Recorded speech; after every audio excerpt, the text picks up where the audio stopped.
12 नृत्य करने वाली राजकुमारियां।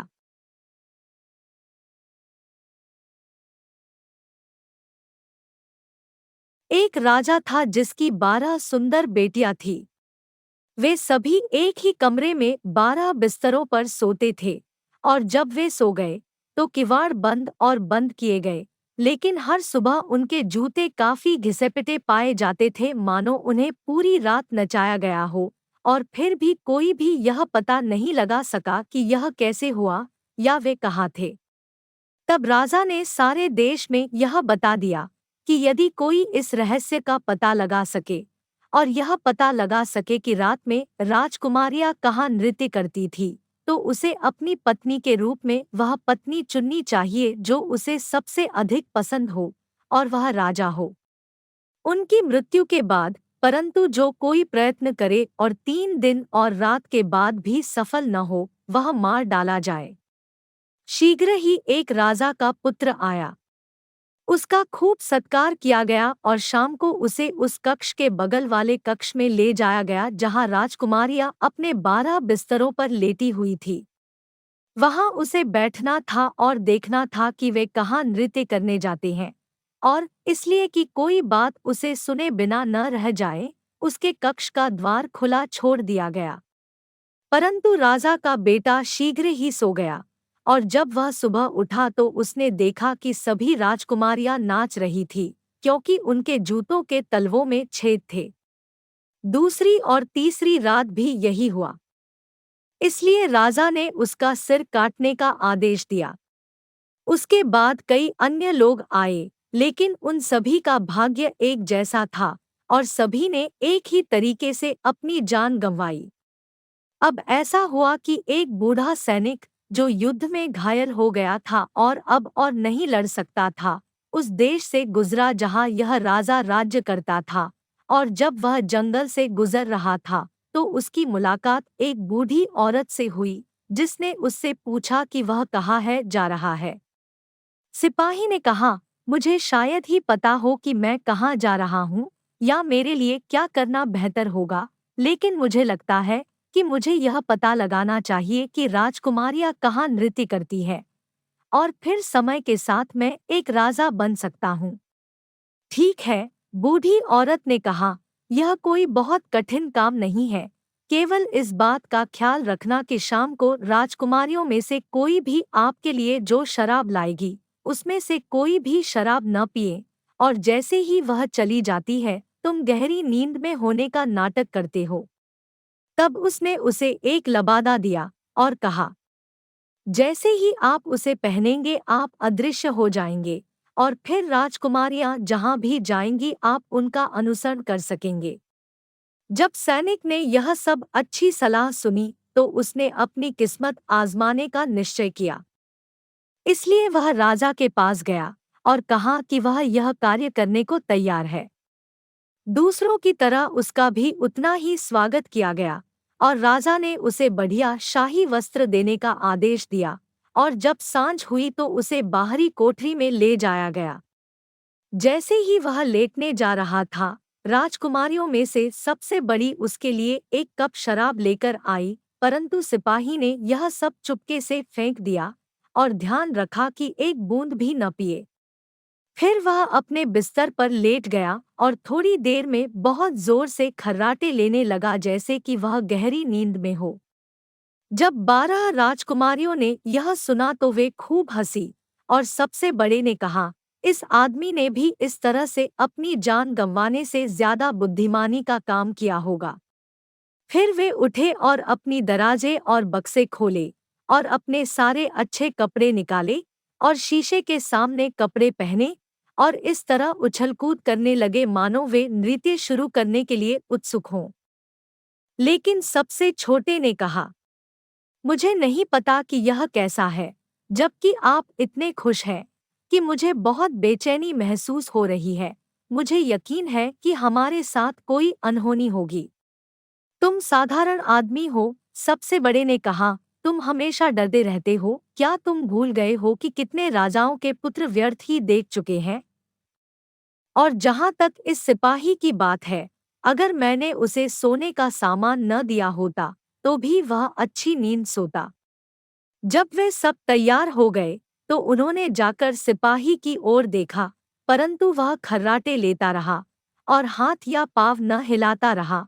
इसलिए उन्होंने समझा कि हम बिल्कुल सुरक्षित हैं, और बड़ी अपने बिस्तर के पास गई और ताली बजाने लगी, और बिस्तर फर्श पर धंस गया और जाल का दरवाज़ा खुल गया।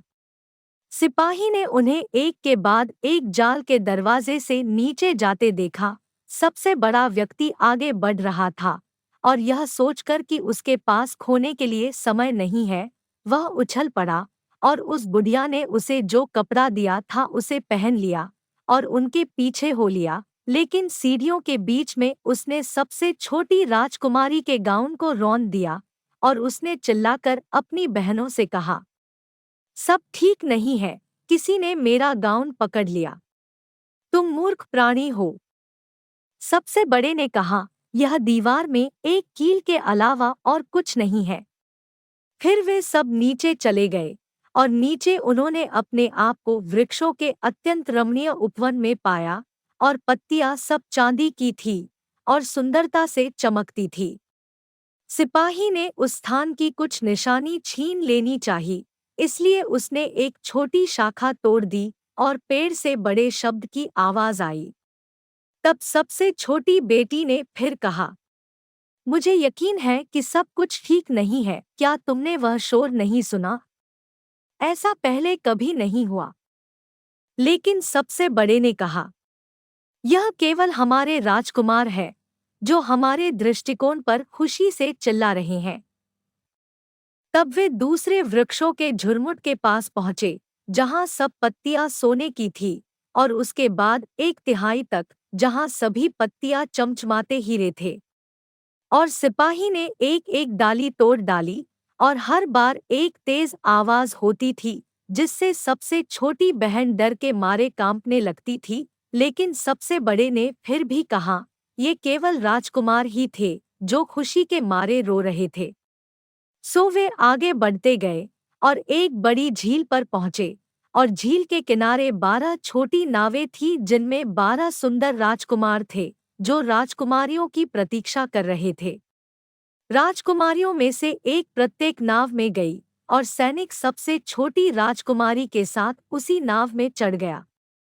जब वे झील पर नाव चला रहे थे, तो राजकुमार, जो सबसे छोटी राजकुमारी और सिपाही के साथ नाव में था, ने कहा, मुझे नहीं पता कि ऐसा क्यों है, लेकिन हालांकि मैं अपनी पूरी ताकत से नाव चला रहा हूँ, लेकिन हम हमेशा की तरह इतनी तेजी से नहीं चल पाते हैं, और मैं काफी थक गया हूँ। नाव आज बहुत भारी लग रही है। यह केवल मौसम की गर्मी है, राजकुमारी ने कहा। मुझे भी बहुत गर्मी लग रही है। झील के दूसरी ओर एक शानदार रोशनी वाला महल खड़ा था, जिसमें से सींगों और तुरहियों का मधुर संगीत आ रहा था। वहां वे सब उतरे और महल में गए, और प्रत्येक राजकुमार ने अपनी राजकुमारी के साथ नृत्य किया, और वह सिपाही, जो हर समय अदृश्य रहता था, भी उनके साथ नाचने लगा। और जब किसी राजकुमारियों के पास दाखमधु का प्याला रखा जाता, तो वह पूरा पी जाता, यहाँ तक कि जब वह प्याला मुंह से लगाती तो वह खाली हो जाता। इस पर सबसे छोटी बहन भी बहुत डर गई, लेकिन सबसे बड़ी उसे हमेशा चुप कराती रही। वे सुबह 3 बजे तक नाचते रहे, और फिर उनके सारे जूते खराब हो गए, जिससे उन्हें वहां से निकलना पड़ा। राजकुमारों ने उन्हें फिर से झील के पार नाव में बिठाया, लेकिन इस बार सिपाही ने खुद को सबसे बड़ी राजकुमारी के साथ नाव में बिठा लिया, और विपरीत तट पर उन्होंने एक दूसरे से विदा ली। राजकुमारियों ने अगली रात फिर आने का वादा किया। जब वे सीढ़ियों पर आए, तो सिपाही राजकुमारियों के सामने दौड़ा और लेट गया, और जब 12 बहनें धीरे धीरे बहुत थकी हुई आई, तो उन्होंने उसे अपने बिस्तर पर खर्राटे लेते हुए सुना। तो उन्होंने कहा, अब सब बिल्कुल सुरक्षित है। फिर उन्होंने अपने कपड़े उतार दिए, अपने अच्छे कपड़े उतार दिए, अपने जूते उतार दिए और बिस्तर पर चले गए। सुबह सिपाही ने जो कुछ हुआ था उसके बारे में कुछ नहीं कहा, लेकिन इस अजीब साहसिक कार्य को और अधिक देखने का निश्चय किया और दूसरी और तीसरी रात फिर से चला गया और सब कुछ पहले के समान ही हुआ। राजकुमारियां हर बार तब तक नाचती रहीं जब तक कि उनके जूते टुकड़े टुकड़े नहीं हो गए और फिर घर लौट गई।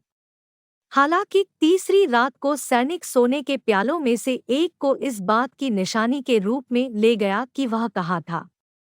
जैसे ही वह समय आया जब उसे भेद बताना था, उसे 3 शाखाओं और सोने के कटोरे के साथ राजा के सामने ले जाया गया और 12 राजकुमारियां दरवाजे के पीछे यह सुनने के लिए खड़ी थी कि वह क्या कहेगा। और जब राजा ने उससे पूछा, मेरी 12 बेटियां रात को कहाँ नाचती हैं? उसने जवाब दिया, जमीन के नीचे एक महल में 12 राजकुमारों के साथ। और फिर उसने राजा को सब कुछ बता दिया और उसे वे 3 डालियां और वह सोने का कटोरा दिखाया जो वह अपने साथ लाया था। तब राजा ने राजकुमारियों को बुलाया और उनसे पूछा कि क्या सैनिक ने जो कहा वह सच है। और जब उन्होंने देखा कि उन्हें पहचान लिया गया है और जो कुछ हुआ था उससे इनकार करने का कोई फायदा नहीं है, तो उन्होंने सब कुछ कबूल कर लिया। और राजा ने सिपाही से पूछा कि वह उनमें से किसे अपनी पत्नी के लिए चुने, और उसने उत्तर दिया, मैं बहुत छोटा नहीं हूँ, इसलिए मैं सबसे बड़ा लूँगा। और उसी दिन उनका विवाह हो गया और सैनिक को राजा का उत्तराधिकारी चुना गया। आशा है आपको हमारी कहानी पसंद आई। ऐसी ही अच्छी कहानियों के लिए हमारे चैनल को लाइक और सब्सक्राइब करें। धन्यवाद।